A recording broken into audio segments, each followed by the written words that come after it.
Olá pessoal, estamos aqui, Congresso Autodata, expectativas, tendências 2026. Estamos aqui no Centro Universitário Senac. E Mauro, aqui com Marcos de Oliveira. Marcos de Oliveira. Muito obrigado pelo tempo, Marcos. Muito legal estar aqui com você. É um prazer. E a gente quer saber um pouquinho, a gente sabe de toda a sua carreira, a gente sabe o quanto bem sucedido você foi, como CEO na Ford, depois na IOSP Maxion. Então, falar um pouco disso para todo mundo já sabe que você foi bem sucedido e que você aprendeu muito nessa jornada, mas também que você está numa nova jornada, né, como um conselheiro.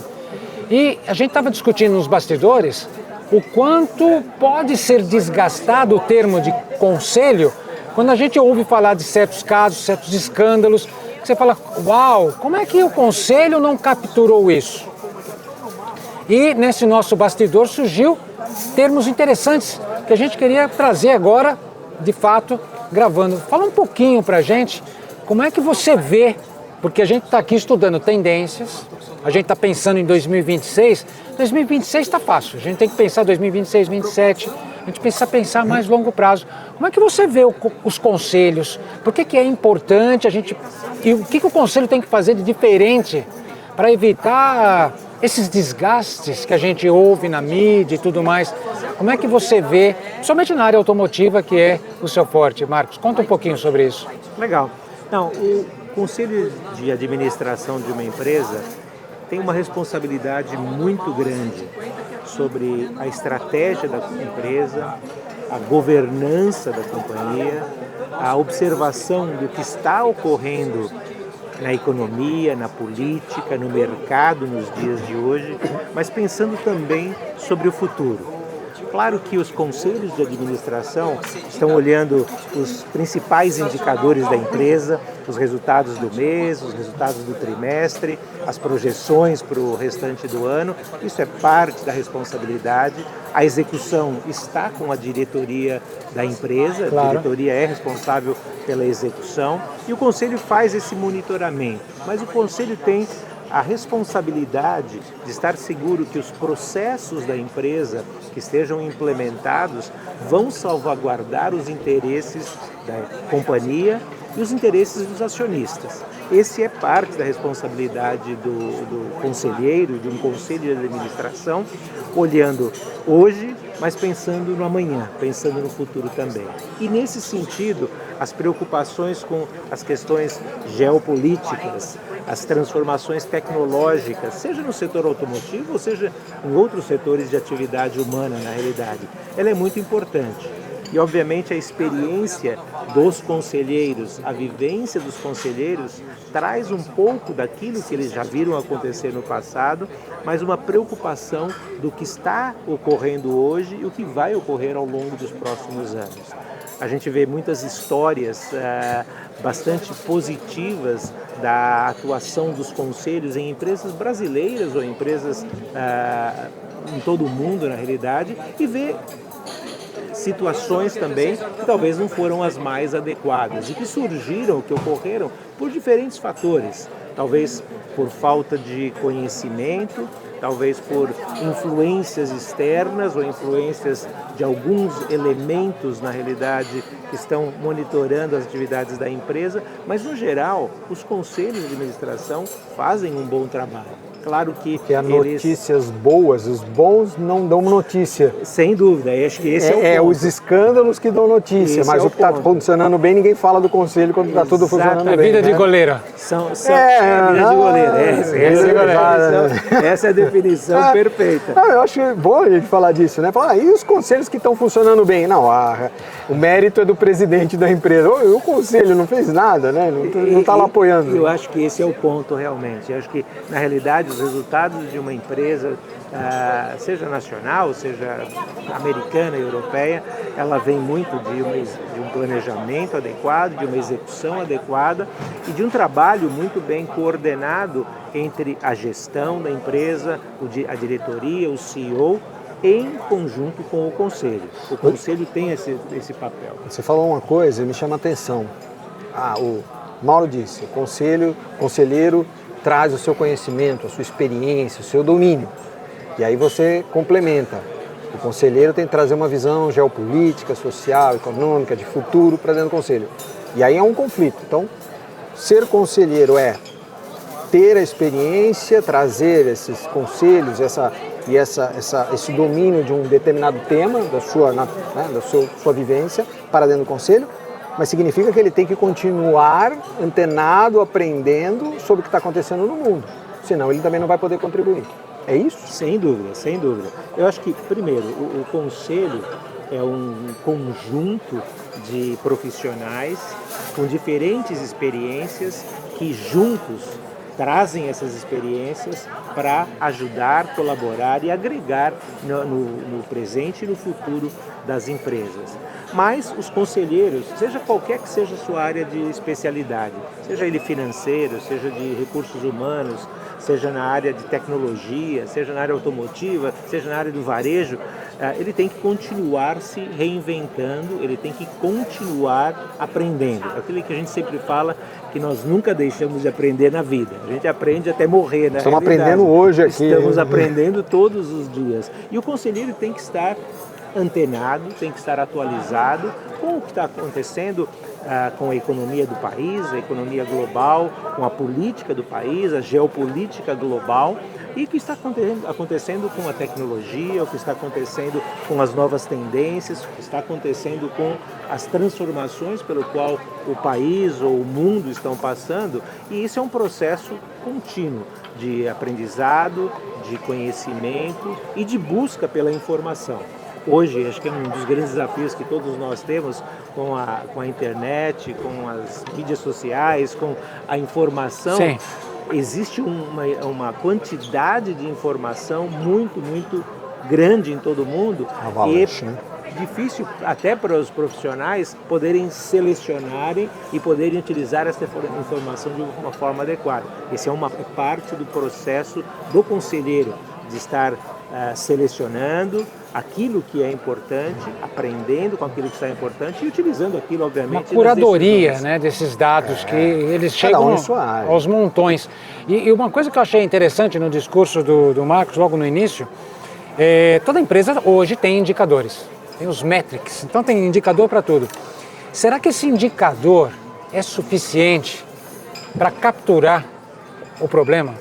É aquela pergunta, será que se eu ler as manchetes eu vou conseguir entender? Ou será que o que é importante está em letras pequenas?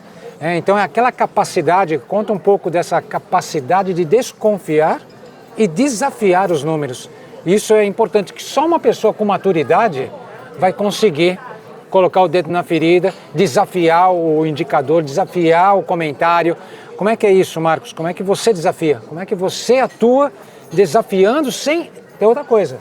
Sem criar inimigos, né? Porque você está no conselho, sim, você bem sabe disso mais do que a gente, a diplomacia que tem que ter e tudo mais, mesmo quando não é um conselho, mas você está dentro de uma organização, então você tem que continuar elegante, tem que continuar diplomático, mas tem que mexer aonde você desconfia. Como é que é esse processo? Os indicadores de qualquer negócio, os famosos KPIs, são importantes, são básicos realmente para a gestão de um negócio, mas eles não são estáticos. Eles devem ser avaliados continuamente, porque existem momentos de uma determinada organização onde certas áreas do negócio são mais importantes do que outras, pela própria condição da empresa. Então, esses indicadores, os KPIs, têm que ser avaliados constantemente e, eventualmente, ajustados de acordo com o momento do país, ou o momento da empresa, ou o momento do negócio ou do setor onde a empresa atua. Isso é parte da responsabilidade do conselho e a posição do conselheiro, novamente, é desafiar de uma forma construtiva, de uma forma positiva e colaborar com as decisões que a gestão vai implementar com base nas informações que existem na realidade. Eu acho que é muito interessante, e principalmente hoje em dia, no mundo de inteligência artificial, quando a gente fala de fontes de informação gerais da empresa e do mercado, poder utilizar isso de forma inteligente. Uma das coisas que são muito importantes na atividade de um conselho é a gestão de risco. Claro. Como fazer com a gestão da empresa, como fazer uma análise dos riscos pelos quais a empresa pode passar no futuro. E risco é risco. Risco você não tem certeza se vai acontecer, não tem certeza da extensão do risco, e os riscos também são ocorrem de forma gradativa, ou às vezes de uma forma impactante, como foi a própria pandemia na realidade. Sim. E você, como conselheiro, e o conselho de administração, junto com a administração, deve pensar no seu negócio, na sua empresa, quais são os riscos que estão lá fora e que podem afetar o seu negócio amanhã, daqui a um ano, daqui a 2 anos. Riscos tecnológicos, riscos geopolíticos, como nós falamos, riscos econômicos, riscos de negócio. Por exemplo, se nós voltarmos na matriz de riscos das empresas, sei lá, há 10 anos atrás, a questão de cybersecurity não era uma coisa que pintava como muito importante. Hoje, praticamente todas as empresas na sua matriz de risco têm alguma coisa relacionada à gestão de risco. Cybersecurity e, obviamente, com a inteligência artificial, isso se torna mais importante ainda. Então, é alguma coisa que há 10 anos atrás não pintava como sendo algo importante e hoje pinta como algo relevante para todas as empresas. Essa gestão de risco é fundamental. Acho fundamental esse ponto da inteligência artificial, porque a inteligência artificial tem a questão da rastreabilidade, né? Como que essa inteligência artificial, por onde ela caminhou para me entregar essa decisão? Né? Depois, a explicabilidade de uma inteligência artificial. Eu não conheço, não sou desenvolvedor. Vem um cara, me vende uma inteligência artificial e ele fala que eu tenho que usar. Que confiança que eu vou ter de usar essa inteligência artificial? Por favor, me explique. Não, é muito complicado, não vou conseguir te explicar. Então não posso usar. Como é que os conselhos... Porque hoje os conselhos devem estar assustados. Porque está cheio de CEO querendo implementar a inteligência artificial, mas não sabe nem aonde, não sabe nem como é que eu começo, esquecendo que tudo tem uma governança, né? Como é que o conselho pode frear um pouquinho esse impulso, né, de ter uma inteligência artificial, mas sim ter uma inteligência artificial para resolver um problema de verdade, para ser confiável, para ter segurança, isso que você estava falando, porque isso deve ser uma avalanche na cabeça de vocês, né? Conta um pouco disso, Marcos. Claramente, as iniciativas, as atividades relacionadas à inteligência artificial devem estar relacionadas às prioridades da empresa. Acho que isso é fundamental. O grande risco quando você começa a falar de inteligência artificial e cair no canto da sereia de que a inteligência artificial vai resolver tudo, a inteligência artificial não vai resolver tudo. Ela vai resolver aquilo que é importante, ela vai te ajudar a resolver aquilo que é importante para o seu próprio negócio. Então, deixa eu dar um exemplo.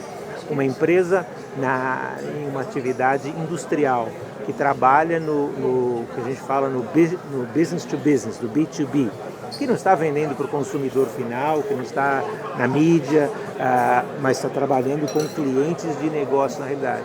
O foco dessa empresa em inteligência artificial é completamente distinto de uma empresa que está no varejo, que está vendendo para milhões de consumidores na cidade, no país ou no mundo na realidade. Isso é importante, porque se você acreditar que uma solução que você ouviu falar e funcionou bem para uma determinada empresa poderia ser aplicada na sua empresa, pode ser verdade, pode ser totalmente irreal. Por quê? Porque aquilo não é uma necessidade da sua empresa. O que é importante na sua empresa? É gestão de custos, é gestão de qualidade, é gestão de pipeline de produto. O que é importante para a sua empresa e como você utiliza a inteligência artificial em algo que é relevante para o seu negócio. Eu acho que isso é chave e isso é uma das responsabilidades da gestão e do conselho. Ter certeza que as iniciativas de qualquer área, estamos falando de inteligência artificial, mas pode ser inteligência artificial, pode ser a digitalização de uma forma geral, pode ser outras iniciativas, elas têm que estar muito, muito conectadas àquilo que é a necessidade do negócio. E Marcos, você está em alguns conselhos, você é conselheiro, nós estamos num evento de tendências, expectativas aí para o próximo ano, para os próximos anos, né? Se você pudesse compartilhar conosco, com quem vai assistir a esse episódio, qual seria a preocupação do Marcos dentro de um conselho hoje para 2026, 2027? O que você está levando hoje como preocupação e aconselhamento nos conselhos que você está hoje atuando? Olha, eu acho que no mundo de hoje, no mundo de transformação no qual nós nos encontramos, com tantas variáveis externas, políticas, econômicas, de todas as naturezas, a questão da flexibilidade e agilidade é muito importante. Primeiro porque vão ocorrer coisas que você considerou no seu planejamento estratégico, no seu plano de negócios, e vão ocorrer muitas coisas que você não considerou no seu planejamento. Sim. Então você precisa ter uma direção, ter um caminho, estar focado naquilo, mas ao mesmo tempo estar antenado, e se você precisa fazer um ajuste de percurso naquele processo, você precisa saber fazer isso de forma rápida e de forma ágil e de forma eficiente, sem desperdiçar recursos. Então, essa questão de agilidade, flexibilidade é importante, e eu vou dar um exemplo nosso de hoje. Se nós olharmos, por exemplo, no final do ano passado, e as empresas normalmente fazem seu planejamento estratégico até outubro, no segundo semestre do ano. Começa ali por agosto, setembro e vai terminar o orçamento ali normalmente por outubro, novembro. Então esse é o planejamento que pode ser um planejamento de 5 anos e o planejamento do ano seguinte, na realidade. Então, nós considerávamos, em todos os planejamentos das empresas, as questões geopolíticas, as questões de guerras, as questões de potencial disrupção tecnológica, das questões de demanda, obviamente, por questões macroeconômicas nos diferentes países, nos diferentes setores, mas ninguém considerava como um risco significativo ou potencial a questão de tarifas, por exemplo. A questão dos aumentos de tarifas que começaram a ser implementados a partir desse ano e que ocorreram de uma forma bastante importante na realidade. E inesperadas, né? Inesperadas. E isso não estava necessariamente no planejamento mapa, né, das empresas, mas no meio do ano passado ninguém ia imaginar que elas poderiam ocorrer. Existia uma dúvida, uma preocupação de que sim, poderiam existir uma tendência de se implementarem tarifas, mas não na magnitude, não na velocidade, não na incerteza que ela foi gerada. Vocês acompanharam bem a questão de tarifas. Hoje de manhã era uma, amanhã de tarde amanhã era outra, depois de amanhã era outra. Entra isso, está fora, está dentro. E a coisa ficava realmente numa incerteza muito grande que afeta diretamente as empresas, afeta os seus clientes também, os mercados na realidade. Então tudo isso mostra que as empresas precisam estar preparadas e precisam ser ágeis. Bom, aconteceu A, ou aconteceu B, ou aconteceu C, como é que eu vou reagir para isso? Então isso é algo muito importante. Uma coisa que é fundamental em qualquer época, em qualquer momento, e em momentos como esse, onde nós estamos falando de taxas de juros elevadíssimas no Brasil, quando você fala de uma Selic a 15%, e o dinheiro emprestado no mercado é bem acima desses 15% na realidade, a questão de gestão de caixa ela é muito importante.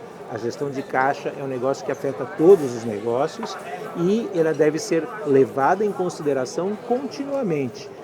Levar em consideração no seu planejamento de investimentos, no seu CAPEX, onde você vai pagar os seus clientes, os seus fornecedores, vai pagar os seus colaboradores. Então, essa questão de gestão de caixa é uma coisa muito, muito importante e que está no radar, que deve estar no radar de todas as empresas e de todos os conselhos, hoje e em qualquer momento. O Cláudio Saad fez a mesma recomendação. Cash is the king. Então, pessoal, eu acho que o nome do podcast, anote aí, eu acho que esse daí é bom anotar. Anota o cash, porque o presidente da Bipeças e Sindipeças e o Marcos também está falando, olha, pensa bem como você vai gastar, guarda o dinheirinho, porque nuvens escuras podem aparecer, é isso? E é isso que vai dar flexibilidade, né? Sim. É o que vai dar agilidade e flexibilidade. Eu tenho caixa? Né? De poder reagir. Se eu não tenho caixa, como é que eu vou reagir? Amarrado. Ou vai te custar muito caro, na realidade, para tomar alguma ação. Para fazer caixa. O caixa, ele é fundamentalmente... Mas tem CEO falando aí que o caixa não é importante. Eu tenho medo desses... Olha, a menos que esse CEO esteja sentado uma base de bilhões de dólares de excesso, pode caixa ser. é sempre importante na realidade. E de novo, e mesmo para as empresas que têm muito caixa disponível na realidade, ela precisa ser inteligente em como utilizar esse caixa. Sim. Porque, obviamente, o pior problema é não ter o caixa e precisar ir no mercado para buscar recurso. Ele custa caro. Esse é o pior problema. Agora, as empresas que têm excesso de caixa, têm bastante caixa, elas precisam ser inteligentes em como eles vão utilizar esse caixa. Vão utilizar em novos negócios, em aquisições, vão utilizar em CAPEX, vão fazer recompra de ações, vão fazer isso, vão fazer... Bom, como é que ela vai utilizar esse excesso de caixa quando ela tem? Então, gestão de caixa é importante sempre. Quando tem pouco caixa, é mais crítico. Quando tem muito caixa, é importante para você não jogar fora a caixa. E, infelizmente, o que aconteceu ao longo desses últimos 6, 7 anos, com essa transformação na indústria automotiva, na eletrificação, muitas empresas investiram bilhões de dólares em produtos, em plantas, em tecnologia, pensando que a eletrificação ia acontecer numa velocidade, ela está acontecendo numa velocidade diferente na realidade, só que nesse caminho bilhões de dólares foram queimados por grandes empresas, na realidade, porque elas foram investidas com a percepção de que aconteceu uma coisa e aconteceu outra coisa na realidade. Então, novamente, voltamos à questão. O caixa é sempre importante. Quando você tem pouco, ele é mais crítico. Quando você tem muito, ele é importante para você poder utilizá-lo de forma inteligente. Tá bom. Muito bom. Marcos, fantástico. Acho que o pessoal tem bastante coisa para anotar. Eu tenho um monte de coisa para anotar. Obrigado pelo seu tempo, obrigado pela gentileza de estar aqui com a gente. E esperamos encontrar você em outros eventos e outras conversas. Obrigado. Pessoal, conecte-se a nós, likes, que mais que tem que fazer, Jéssica? Sigam, compartilhem, recomendem e toda a informação que nós estamos captando aqui, generosamente captando aqui, são de extrema importância para quem estiver aí no mercado e quem quer aprender e estar preparado para o futuro. Então, sigam, compartilhem, tem mais informação vindo aí. Obrigado, pessoal.